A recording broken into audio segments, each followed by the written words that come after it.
ಬಗ್ಗೆ ಈಗಾಗಲೇ ಒಂದು 3 ಜನರ ವಿರುದ್ಧ FIR ಆಗ್ಯದ. ಮೃತಪಟ್ಟವ್ರಿಗೆ ಒಂದು 20 ಲಕ್ಷ ಒಬ್ಬರಿಗೆ ಕೊಡಬೇಕಂತ ಏನೋ ಮಾಡಿದಾರೆ ಅಂತ ಹೇಳ್ತಾ ಇದ್ದಾರೆ. ಎಷ್ಟು ಬರ್ತದೋ ಗೊತ್ತಿಲ್ಲ. ಆದರೆ ಇದರಲ್ಲಿ ಅನೇಕ ಮಕ್ಕಳು ಏನಪ್ಪ ಅಂದ್ರೆ ಮಂಜುನಾಥ್ ಗೋಪಾಲ್ ಅನ್ನುವಂಥವ್ರು ಮೆಕ್ಯಾನಿಕಲ್ ಇಂಜಿನಿಯರಿಂಗ್ ಮಾಡಿದಂಥ ಹುಡುಗ 2 ವರ್ಷಗಳಿಂದ ಕೆಲಸ ಮಾಡ್ತಿದ್ದಂತಿಲ್ಲ. ಆ ಹುಡುಗ ತಿರ್ಕೊಂಡಿದ್ದು ಸಣ್ಣ ವಯಸ್ಸು ಪಾಪ ಮದುವೆ ಆಗ್ಯದ ಹುಡುಗಂದು. ಇದೇ ವಾರದಲ್ಲಿ ಅವನ ಹೆಂಡತಿ ಪಾಪ ಹೆರಿಗೆಗೆ ಹೊಂಟಿದ್ರು ಅಂತೇಳಿ ಸುದ್ದಿಗಳಿದ್ದಾವ.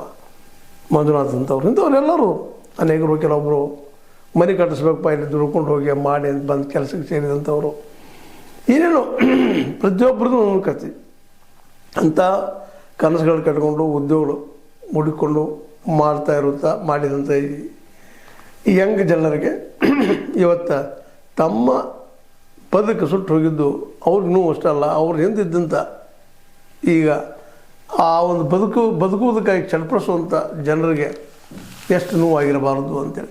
ಸ್ವತಂತ್ರವಾದ ಮೀಡಿಯಾಗೆ ಬೇಕಾಗಿರುವುದು ಸ್ವತಂತ್ರ ಧ್ವನಿ. ಆ ಸ್ವತಂತ್ರ ಧ್ವನಿ ಉಳಿಸಲು ನೀವು ಮಾಡಬೇಕಾದದ್ದು ಇಷ್ಟೇ. ಅದೇನಪ್ಪಾ ಅಂತಂತಂದ್ರೆ ನಿಮ್ಮ ಕೈಲಾದಷ್ಟು ಸಹಾಯ ಈ ಚಾನಲ್ಗೆ ಮಾಡಿ ಹಾಗೂ ನಿಮ್ಮ ಧ್ವನಿಯನ್ನು ಕಾಪಾಡಿಕೊಳ್ಳಿ.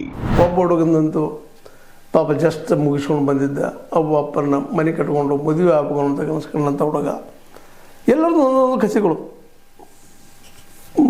ಅಪ್ಪಗೆ ಆಶ್ರಯ ಆಗ್ಬೇಕು ಅನ್ನುವಂಥ ಈ ಹುಡುಗ, ಅವನು ಇವತ್ತಿಲ್ಲ ಆಗಿದ್ದು ಹೆಲ್ಪರ್ ಆಗಿ ಬಂದ ಮಂಜುನಾಥ್ ಕಾಜ್ಗಾರ್ ಅನ್ನುವಂಥ ಮುಂದೆ ಇನ್ನೂ ಕೆಲವೊಂದು ಭರತ್ ಸಾರ್ವಾಡಿ ಅನ್ನೋಂಥ ಹುಡುಗ, ತಂದೆಯವ್ರ ಬಸಪ್ಪ, ಅವರು 2 ಪುತ್ರರಿದ್ದಾರೆ. ಅವ್ರ ಮನೆಯಲ್ಲಿದ್ದ ಪರಿಸ್ಥಿತಿ ಬೆಳೆದಿದ್ದಂಥ ಹುಡುಗ ಬಂದ ಕೈಗೆ ಅನುಕೂಲ ಆಯ್ತು ಅನ್ನೋದ್ರಲ್ಲೇ ಜೀವನದ ಕುಲ್ಲ.